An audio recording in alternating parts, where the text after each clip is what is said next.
നമസ്കാരം, ഏവർക്കും info media കേരളത്തിലേക്ക് സ്വാഗതം. PM കിസാൻ പദ്ധതിയുടെ 23-ാം ഗഡുവിനെ കുറിച്ചുള്ള ഏറ്റവും പുതിയ വിവരങ്ങളാണ് വന്നിരിക്കുന്നത്.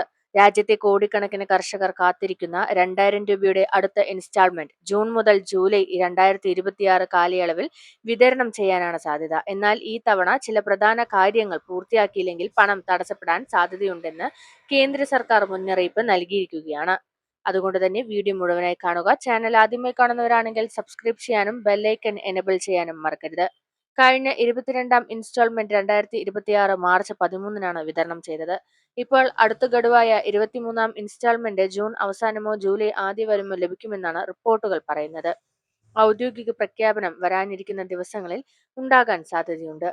അതിനായി EKYC വളരെ നിർബന്ധമാണ്. ഇപ്പോൾ ഏറ്റവും പ്രധാനപ്പെട്ട കാര്യം EKYC തന്നെയാണ്. EKYC പൂർത്തിയാക്കാത്തവർക്ക് 2000 രൂപ ലഭിക്കില്ല. ഇത് ചെയ്യാൻ PM കിസാൻ പോർട്ടൽ തുറന്ന് ഫാർമർ കോർണർ ക്ലിക്ക് ചെയ്ത് EKYC തിരഞ്ഞെടുത്ത് ആധാർ നമ്പർ നൽകി OTP വെരിഫൈ ചെയ്യുക. ഇത്രമാത്രം മതിയാകും EKYC പൂർത്തിയാക്കാനായി. OTP വരാത്തവർ അടുത്തുള്ള CSC കേന്ദ്രത്തിൽ പോയി ബയോമെട്രിക് EKYC ചെയ്യണം. നിങ്ങളുടെ മൊബൈൽ ചെയ്തിൽ നോക്കിയിട്ട് നിങ്ങൾക്ക് ലഭിച്ചില്ല എങ്കിൽ നിങ്ങൾക്ക് CSC സെന്ററിലോ അക്ഷയ സെന്ററിലോ ചെയ്ത് നോക്കാവുന്നതാണ്. ആധാർ ബാങ്ക് ലിങ്ക് പരിശോധിക്കുക. നിങ്ങളുടെ ബാങ്ക് അക്കൗണ്ട് ആധാറുമായി ലിങ്ക് ചെയ്തിരിക്കണം. ഇത് ഇല്ലെങ്കിൽ DBT പേയ്മെന്റ് ഫെയിൽ ആകാം. കൂടാതെ അക്കൗണ്ട് നമ്പർ, IFSC കോഡ്, പേര്, സ്പെല്ലിംഗ് ഇവയിലും തെറ്റുകളില്ലെന്ന് ഉറപ്പാക്കണം.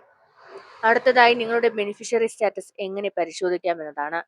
PM കിസാൻ വെബ്സൈറ്റ് തുറക്കുക. ബെനിഫിഷ്യറി സ്റ്റാറ്റസ് തിരഞ്ഞെടുക്കുക. ആധാർ നമ്പർ നൽകുക. ഗെറ്റ് ഡാറ്റ ക്ലിക്ക് ചെയ്യുക. അപ്പോൾ നിങ്ങളുടെ പേയ്മെന്റ് ഡീറ്റെയിൽസ് കാണിക്കും. ഫേക്ക് കോൾസ് ശ്രദ്ധിക്കുക. PM കിസാൻ പേരിൽ നിരവധി തട്ടിപ്പുകൾ നടക്കുന്നുണ്ട്. ആരും വിളിച്ച് OTP അല്ലെങ്കിൽ ബാങ്ക് വിവരങ്ങൾ ചോദിച്ചാൽ ഒരിക്കലും നൽകരുത്. സർക്കാർ ഫോൺ വഴി ഇത്തരത്തിലുള്ള വിവരങ്ങൾ ഒരിക്കലും ചോദിക്കാറില്ല. അപ്പോൾ PM കിസാൻ 23-ാം ഗഡു ലഭിക്കാൻ ഇപ്പോൾ തന്നെ EKYC പൂർത്തിയാക്കുക. ആധാർ ബാങ്ക് ലിങ്ക് പരിശോധിക്കുക. ബാങ്ക് ഡീറ്റെയിൽസ് വെരിഫൈ ചെയ്യുക. ബെനിഫിഷ്യറി സ്റ്റാറ്റസ് ചെക്ക് ചെയ്യുക. ഈ വിവരങ്ങൾ മറ്റുള്ളവർക്കും ഷെയർ ചെയ്യൂ. വീഡിയോ ഉപകാരപ്പെട്ടെങ്കിൽ ലൈക്ക് ചെയ്യാനും ചാനൽ സബ്സ്ക്രൈബ് ചെയ്യാനും മറക്കരുത്. നന്ദി, നമസ്കാരം.